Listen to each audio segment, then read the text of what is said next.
Hello friends, ನಮಸ್ತೆ and welcome back to our YouTube channel. ಇವತ್ತಿನ ವಿಡಿಯೋದಲ್ಲಿ ಶಾಪ್ ಆ್ಯಂಡ್ ಎಸ್ಟಾಬ್ಲಿಷ್ಮೆಂಟ್ ಆ್ಯಕ್ಟ್ನ ಹೇಗೆ ತಗೊಳ್ಳೋದು ಅನ್ನೋದ್ರ ಬಗ್ಗೆ ತಿಳಿಸ್ಕೊಡ್ತೀನಿ. ಹೌದು, ಈಗ ನಮ್ಮ ಸೇವಾ ಬಂಧುವಿನಲ್ಲೇ ನೀವು ಶಾಪ್ ಆ್ಯಂಡ್ ಎಸ್ಟಾಬ್ಲಿಷ್ಮೆಂಟ್ ಆ್ಯಕ್ಟ್ನ ಕೂಡ ತಗೋಬೋದು. ಜಸ್ಟ್ 4 ಸಿಂಪಲ್ ಸ್ಟೆಪ್ಸಲ್ಲಿ ನಿಮ್ಮ ಶಾಪ್ ಆ್ಯಂಡ್ ಎಸ್ಟಾಬ್ಲಿಷ್ಮೆಂಟ್ ಆ್ಯಕ್ಟ್ನ ತಗೋಬೋದು. ಈಗ first shop and establishment act ಅಂದರೆ ಏನು ಅಂತ ನೋಡೋಣ. ಶಾಪ್ ಆ್ಯಂಡ್ ಎಸ್ಟಾಬ್ಲಿಷ್ಮೆಂಟ್ ಆ್ಯಕ್ಟ್ ಇಂಡಿಯಾದ ಒಂದು ಸ್ಟೇಟ್ ಸ್ಪೆಸಿಫಿಕ್ ಲಾ ಆಗಿದೆ. ಇದರಿಂದ ಕಂಪ್ನಿಯಲ್ಲಿ ವರ್ಕ್ ಮಾಡೋ ಎಂಪ್ಲಾಯೀಸ್ನ ವರ್ಕಿಂಗ್ ಕಂಡೀಷನ್ಸ್ ಆ್ಯಂಡ್ ಎಂಪ್ಲಾಯ್ಮೆಂಟ್ ಸ್ಟ್ಯಾಂಡರ್ಡ್ಸ್ನ ಕಂಟ್ರೋಲ್ ಮಾಡುತ್ತೆ.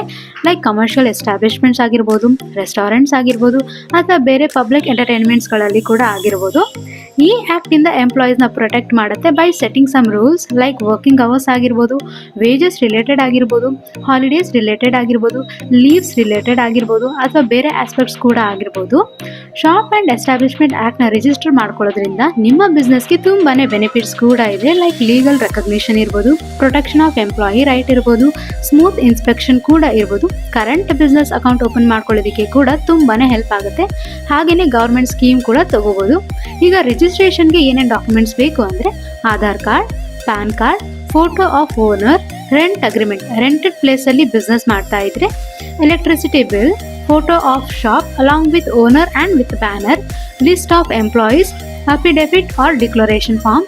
ಇಷ್ಟು ಡಾಕ್ಯುಮೆಂಟ್ಸ್ ಇದ್ರೆ ಸಾಕು, ಆರಾಮಾಗಿ ಶಾಪ್ ಆ್ಯಂಡ್ ಎಸ್ಟಾಬ್ಲಿಷ್ಮೆಂಟ್ ಆ್ಯಕ್ಟ್ಗೆ ಅಪ್ಲೈ ಮಾಡ್ಕೋಬೋದು. ಜೊತೆಗೆ 500 ರೂಪೀಸ್ ಇನ್ಸ್ಟೆಂಟ್ ಕಮಿಷನ್ ಕೂಡ ತಗೋಬೋದು ಪ್ರತಿಯೊಂದು shop and establishment act application ಮೇಲೆ. ನಿಮ್ಮ ಸಿಬಿಲ್ ಸ್ಕೋರ್ ಕಮ್ಮಿ ಇದೆಯಾ? ಸಿಬಿಲ್ ಸ್ಕೋರ್ ಕಮ್ಮಿ ಇರೋ ಕಾರಣಕ್ಕೆ ಯಾರು ಕ್ರೆಡಿಟ್ ಕಾರ್ಡ್ ಕೊಡ್ತಾ ಇಲ್ವಾ? ಕ್ರೆಡಿಟ್ ಸ್ಕೋರ್ ಇಲ್ಲದೆ ಇರೋ ಕಾರಣಕ್ಕೆ ಲೋನ್ ಕೂಡ ಸಿಗ್ತಾ ಇಲ್ವಾ? ಈಗ ಟೆನ್ಷನ್ ಬೇಡ. ಕ್ರೆಡಿಟ್ ಸ್ಕೋರ್ ಕಮ್ಮಿ ಇದ್ದವರಿಗೆ ಮಾತ್ರ ಅಲ್ಲ, ಫ್ರೆಷರ್ಸ್ಗೆ ಕೂಡ ಝೆಡ್ ಕ್ರೆಡಿಟ್ ಕಾರ್ಡ್ ಸಿಗ್ತಾ ಇದೆ. ಅದುವೇ ಫ್ರೀ ಆಫ್ ಕಾಸ್ಟ್ ಅಲ್ಲಿ. ಝೆಡ್ ಕ್ರೆಡಿಟ್ ಕಾರ್ಡ್ ಬಳಸಿ ನೀವು ಈಸಿಯಾಗಿ 750 ಪ್ಲಸ್ ಅಷ್ಟು ನಿಮ್ಮ ಕ್ರೆಡಿಟ್ ಸ್ಕೋರ್ನ ಇನ್ಕ್ರೀಸ್ ಮಾಡ್ಕೋಬಹುದು. ಇದು FD ಬೇಸ್ಡ್ ಕ್ರೆಡಿಟ್ ಕಾರ್ಡ್ ಆಗಿರುತ್ತೆ. ಈ ಕಾರ್ಡ್ನ ನೀವು ಯಾವುದೇ UPIಗೆ ಲಿಂಕ್ ಮಾಡ್ಕೊಂಡು ಕೂಡ ಯೂಸ್ ಮಾಡ್ಕೋಬಹುದು. FD ಮೇಲೆ RBI ಕಡೆಯಿಂದ 7% ಆನ್ಯುವಲ್ ಇಂಟ್ರೆಸ್ಟ್ ಕೂಡ ಸಿಗ್ತಿದೆ. ಜೊತೆಗೆ ಜಾಯ್ನಿಂಗ್ ಬೆನಿಫಿಟ್ಸ್ ಕೂಡ ಸಿಗ್ತಿದೆ. ಈ ಒಂದು ಝೆಡ್ ಕ್ರೆಡಿಟ್ ಕಾರ್ಡ್ ಅಲ್ಲಿ ಕೇವಲ 30 ದಿನದಲ್ಲೇ ನಿಮ್ಮ ಕ್ರೆಡಿಟ್ ಸ್ಕೋರ್ ಇಂಪ್ರೂವ್ ಆಗೋದನ್ನ ನೋಡಬಹುದು. ನೀವು ಝೆಡ್ ಕ್ರೆಡಿಟ್ ಕಾರ್ಡ್ ತಗೋಬೇಕು ಅಂದ್ರೆ ಡಿಸ್ಕ್ರಿಪ್ಷನ್ ಹಾಗೆ ಪಿನ್ ಕಾಮೆಂಟ್ ಅಲ್ಲಿ ಝೆಡ್ ಆಪ್ ಲಿಂಕ್ ನ ಕೊಟ್ಟಿರ್ತೀನಿ. ಹೋಗಿ ಲಿಂಕ್ ನ ಮೂಲಕ ಝೆಡ್ ಆಪ್ ನ ಡೌನ್ಲೋಡ್ ಮಾಡ್ಕೊಂಡು ಫ್ರೀ ಆಫ್ ಕಾಸ್ಟ್ ಅಲ್ಲಿ ಝೆಡ್ ಕ್ರೆಡಿಟ್ ಕಾರ್ಡ್ ನ ತಗೊಳ್ಳಿ. ಹಾಗೆ ಎಲ್ಲಾ ಬೆನಿಫಿಟ್ಸ್ ನ ನಿಮ್ದಾಗಿಸ್ಕೊಳ್ಳಿ. ಈಗ ಹೇಗೆ ಅಪ್ಲೈ ಮಾಡೋದು ಅಂತ ನೋಡೋಣ. ನಿಮ್ಮ SBI ಐಡಿಯಲ್ಲಿ ಇನ್ಕಮ್ ಟ್ಯಾಕ್ಸ್ ರಿಟರ್ನ್ಸ್ ಅನ್ನೋ ಆಪ್ಷನ್ ಇದೆ. ಅದ್ರ ಮೇಲೆ ಟ್ಯಾಪ್ ಮಾಡಿದ್ರೆ 2 ಆಪ್ಷನ್ ಕಾಣುತ್ತೆ, ಡ್ಯಾಶ್ ಬೋರ್ಡ್ ಆ್ಯಂಡ್ ಹಿಸ್ಟ್ರಿ. ಈಗ ಡ್ಯಾಶ್ ಬೋರ್ಡ್ ಮೇಲೆ ಟ್ಯಾಪ್ ಮಾಡಿದರೆ ಈ ಥರ ಪೇಜ್ ಓಪನ್ ಆಗುತ್ತೆ. ಇಲ್ಲಿ ಜಸ್ಟ್ ಪ್ರೊಸೀಡ್ ಮೇಲೆ ಟ್ಯಾಪ್ ಮಾಡಿದರೆ ITR filing website page open ಆಗುತ್ತೆ. ಇಲ್ಲಿ ಶಾಪ್ ಆ್ಯಂಡ್ ಎಸ್ಟಾಬ್ಲಿಷ್ಮೆಂಟ್ ಆ್ಯಕ್ಟ್ ಮೇಲೆ ಟ್ಯಾಪ್ ಮಾಡಿದರೆ ಈ ಥರ ಪೇಜ್ ಓಪನ್ ಆಗುತ್ತೆ. ಇಲ್ಲಿ ಒಂದು ಶಾಪ್ ಆ್ಯಂಡ್ ಎಸ್ಟಾಬ್ಲಿಷ್ಮೆಂಟ್ ಆ್ಯಕ್ಟ್ ಅಪ್ಲೈಗೆ ಎಷ್ಟು ಚಾರ್ಜಸ್ ಆಗುತ್ತೆ, ಏನೇನು ಡಾಕ್ಯುಮೆಂಟ್ಸ್ ಬೇಕು, ಅಪ್ಲೈ ಮಾಡೋಕೆ ಏನೇನು ಸ್ಟೆಪ್ಸ್ ಇದೆ, ಶಾಪ್ ಆ್ಯಂಡ್ ಎಸ್ಟಾಬ್ಲಿಷ್ಮೆಂಟ್ ಆ್ಯಕ್ಟ್ ಅಂದರೆ ಏನು, ಅಡ್ವಾಂಟೇಜಸ್ ಏನೇನಿದೆ, ಶಾಪ್ ಆ್ಯಂಡ್ ಎಸ್ಟಾಬ್ಲಿಷ್ಮೆಂಟ್ ಆ್ಯಕ್ಟ್ ರಿಜಿಸ್ಟ್ರೇಷನ್ಗೆ ಏನೇನು ಡಾಕ್ಯುಮೆಂಟ್ಸ್ ಬೇಕು ಅನ್ನೋದೆಲ್ಲ ಡೀಟೇಲ್ ಆಗಿ ಕೊಟ್ಟಿದ್ದಾರೆ. ಒಂದ್ಸಲಿ ಚೆಕ್ ಮಾಡ್ಕೊಳ್ಳಿ. ಈಗ ಏನೇನು ಡೀಟೇಲ್ಸ್ ಫಿಲ್ ಮಾಡಬೇಕು ಅಂತ ನೋಡೋಣ. ಫಸ್ಟ್ ಸ್ಟೆಪ್ಪಲ್ಲಿ applicant name, mobile number, email ID entry ಮಾಡಿ ನೆಕ್ಸ್ಟ್ ಕೊಡಿ. ಸೆಕೆಂಡ್ ಸ್ಟೆಪ್ಪಲ್ಲಿ shop and establishment act application form open ಆಗುತ್ತೆ. ಏನೇನು ಎಂಟ್ರಿ ಮಾಡಬೇಕು ಅಂದರೆ ಫಸ್ಟ್ ಎಸ್ಟಾಬ್ಲಿಷ್ಮೆಂಟ್ ಡೀಟೇಲ್ಸ್ನ ಸೆಲೆಕ್ಟ್ ಮಾಡ್ಕೊಳ್ಳಿ. ಲೈಕ್ ನಿಮ್ಮದು ಪ್ರೊಪ್ರಿಯೇಟರ್ ಫರ್ಮಾ ಅಥವಾ ಪ್ರೊಪ್ರಿಯೇಟರ್ಶಿಪ್ ಫರ್ಮಾ ಅಥವಾ ಪ್ರೈವೇಟ್ ಲಿಮಿಟೆಡಾ, ಥಿಯೇಟರಾ ಅಥವಾ ಹೋಟೆಲಾ ಅಂತ ಸೆಲೆಕ್ಟ್ ಮಾಡ್ಕೊಳ್ಳಿ. ನೆಕ್ಸ್ಟ್ ಶಾಪ್ ನೇಮ್ ಎಂಟ್ರಿ ಮಾಡಿ. ನೆಕ್ಸ್ಟ್ ಶಾಪ್ ಅಡ್ರೆಸ್ನ ಡೀಟೇಲ್ ಆಗಿ ಎಂಟ್ರಿ ಮಾಡಿ. ಸ್ಟೇಟ್, ಸಿಟಿ, ಪಿನ್ ಕೋಡ್ನ ಎಂಟ್ರಿ ಮಾಡಿ. ನಿಮ್ಮ ಕಮ್ಯುನಿಕೇಷನ್ ಅಡ್ರೆಸ್ನ ಕೂಡ ಎಂಟ್ರಿ ಮಾಡಿ. ದೆನ್ ಗೋಡೌನ್ ಅಥವಾ ವೇರ್ ಹೌಸ್ ಏನಾದರೂ ಇದ್ದರೆ ಅದರ ಡೀಟೇಲ್ಸ್ನ ಅಥವಾ ಅದರ ಅಡ್ರೆಸ್ನ ಕೂಡ ಇಲ್ಲಿ ಎಂಟ್ರಿ ಮಾಡಿ ನೆಕ್ಸ್ಟ್ ಕೊಡಿ. ಥರ್ಡ್ ಸ್ಟೆಪ್ಪಲ್ಲಿ ಇಲ್ಲಿ ಎಂಪ್ಲಾಯರ್ ಅಥವಾ ನಿಮ್ಮ ಪಾರ್ಟ್ನರ್ ಯಾರಾದರೂ ಇದ್ದರೆ ಅವರ ಕಂಪ್ಲೀಟ್ ಡೀಟೇಲ್ಸ್ನ ಫಿಲ್ ಮಾಡಬೇಕು. Like name, relation with applicant entry ಮಾಡಿ, ಡೇಟ್ ಆಫ್ ಬರ್ತ್ ಎಂಟ್ರಿ ಮಾಡಿ, ಡೆಸಿಗ್ನೇಷನ್ ಸೆಲೆಕ್ಟ್ ಮಾಡಿಕೊಂಡು ಜೆಂಡರ್ನ ಸೆಲೆಕ್ಟ್ ಮಾಡಿಕೊಡಿ. ದೆನ್ ಅವರ ಕಂಪ್ಲೀಟ್ ಅಡ್ರೆಸ್ನ ಎಂಟ್ರಿ ಮಾಡಿ, ಅವರ phone number, email ID and landline number ಏನಾದರೂ ಇದ್ದರೆ ಅದನ್ನು ಸಹ ಎಂಟ್ರಿ ಮಾಡಿ ನೆಕ್ಸ್ಟ್ ಕೊಡಿ. ಫೋರ್ತ್ ಸ್ಟೆಪ್ಪಲ್ಲಿ ಮ್ಯಾನೇಜರ್ ಅಥವಾ ಏಜೆಂಟ್ ಯಾರಾದರೂ ಇದ್ದರೆ ಅವರ ಕಂಪ್ಲೀಟ್ ಡೀಟೇಲ್ಸ್ನ ಎಂಟ್ರಿ ಮಾಡಿ.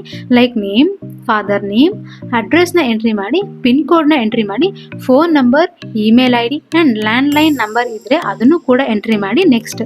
ಎಷ್ಟು ಜನ ಎಂಪ್ಲಾಯೀಸ್ ಇದ್ದಾರೆ, ಅದರಲ್ಲಿ ಮೇಲ್ ಎಷ್ಟು, ಫಿಮೇಲ್ ಎಷ್ಟು, ಟೋಟಲ್ ಎಷ್ಟು ಎಂಪ್ಲಾಯೀಸ್ ಇದ್ದಾರೆ ಅದನ್ನು ಇಲ್ಲಿ ಎಂಟ್ರಿ ಮಾಡಿ. ಟರ್ಮ್ಸ್ ಆ್ಯಂಡ್ ಕಂಡೀಷನ್ಸ್ನ ಎಕ್ಸೆಪ್ಟ್ ಮಾಡಿಕೊಂಡು ಸಬ್ಮಿಟ್ ಕೊಟ್ಟರೆ ನಿಮ್ಮ ಮೇನ್ ವ್ಯಾಲೆಟಿಂದ ಅಮೌಂಟ್ ಕಟ್ ಆಗಿ ನಿಮ್ಮ ಒಂದು shop and establishment act application submit ಆಗಿರುತ್ತೆ. ನೆಕ್ಸ್ಟ್ ಸ್ವಲ್ಪ ಡಾಕ್ಯುಮೆಂಟ್ಸ್ನ ಅಪ್ಲೋಡ್ ಮಾಡಬೇಕು. Like Aadhaar card, PAN card, photo of owner, rent agreement, rented ಪ್ಲೇಸಲ್ಲಿ ಬಿಸ್ನೆಸ್ ಮಾಡ್ತಾ ಇದ್ರೆ, electricity bill, photo of shop along with owner and with banner, list of employment and affidavit or declaration form. ಇದಿಷ್ಟನ್ನು ಒಂದೊಂದಾಗಿ upload ಮಾಡಿದರೆ ಆಯಿತು. Shop and establishment act submit successful ಆಗಿರುತ್ತೆ. ಹಾಗೆಯೇ ₹500 instant commission ಕೂಡ ಆ್ಯಡ್ ಆಗಿರುತ್ತೆ. ಅಪ್ಲಿಕೇಶನ್ ಸಬ್ಮಿಟ್ ಆಗಿ 45 days ಒಳಗಡೆ ನಿಮ್ಮ ಮೇಲ್ ಐಡಿಗೆ PDF ಫಾರ್ಮಲ್ಲಿ ಕೂಡ ಸರ್ಟಿಫಿಕೇಟ್ ಬಂದಿರುತ್ತೆ. ಜೊತೆಗೆ ನಿಮ್ಮ ಮೆನ್ಷನ್ಡ್ ಅಡ್ರೆಸ್ಗೆ ಕೊರಿಯರಲ್ಲಿ ಕೂಡ ಬಂದಿರುತ್ತೆ. ಸೊ ನೋಡಿದ್ರಲ್ಲ ಎಷ್ಟು ಈಸಿಯಾಗಿ ಶಾಪ್ ಆ್ಯಂಡ್ ಎಸ್ಟಾಬ್ಲಿಷ್ಮೆಂಟ್ ಆ್ಯಕ್ಟ್ನ ಮಾಡ್ಕೋಬೋದು ನಮ್ಮ ಸೇವಾ ಬಂಧುವಿನಲ್ಲಿ ಅಂತ. ಜೊತೆಗೆ ₹500 ಇನ್ಸ್ಟಂಟ್ ಕಮಿಷನ್ ಕೂಡ ತಗೋಬೋದು ಪ್ರತಿಯೊಂದು shop and establishment act application ಮೇಲೆ. ಸೊ ಇದಾಗಿತ್ತು ಶಾಪ್ ಆ್ಯಂಡ್ ಎಸ್ಟಾಬ್ಲಿಷ್ಮೆಂಟ್ ಆ್ಯಕ್ಟ್ನ ಬಗ್ಗೆ ಡೀಟೇಲ್ಸ್. ಇನ್ನೂ ಹೆಚ್ಚು ತಿಳ್ಕೋಬೇಕು ನಮ್ಮ ಸೇವಾ ಬಂಧುವಿನ ಬಗ್ಗೆ ಅಂದರೆ ನಮ್ಮ ಚಾನಲ್ನ ಸಬ್ಸ್ಕ್ರೈಬ್ ಮಾಡಿ. ಹಾಗೆಯೇ ಆಲ್ರೆಡಿ ಅಪ್ಲೋಡ್ ಆಗಿರುವಂತಹ ವೀಡಿಯೋಸ್ನ ಒಮ್ಮೆ ಹೋಗಿ ಚೆಕ್ ಮಾಡಿ. ಬೇರೆ ಯಾವುದೇ ಸರ್ವಿಸಸ್ ಬಗ್ಗೆ ಏನೇ ಡೌಟ್ಸ್ ಇದ್ರೂ ಕಾಮೆಂಟ್ ಸೆಕ್ಷನಲ್ಲಿ ಕಾಮೆಂಟ್ ಮಾಡಿ ತಿಳಿಸಿ. ಮುಂದಿನ ವಿಡಿಯೋದಲ್ಲಿ ಬೇರೆ ಸರ್ವಿಸಸ್ ಬಗ್ಗೆ ತಿಳಿಸ್ಕೊಡ್ತೀನಿ. ಅಲ್ಲಿ ತನಕ ನಮಸ್ಕಾರ.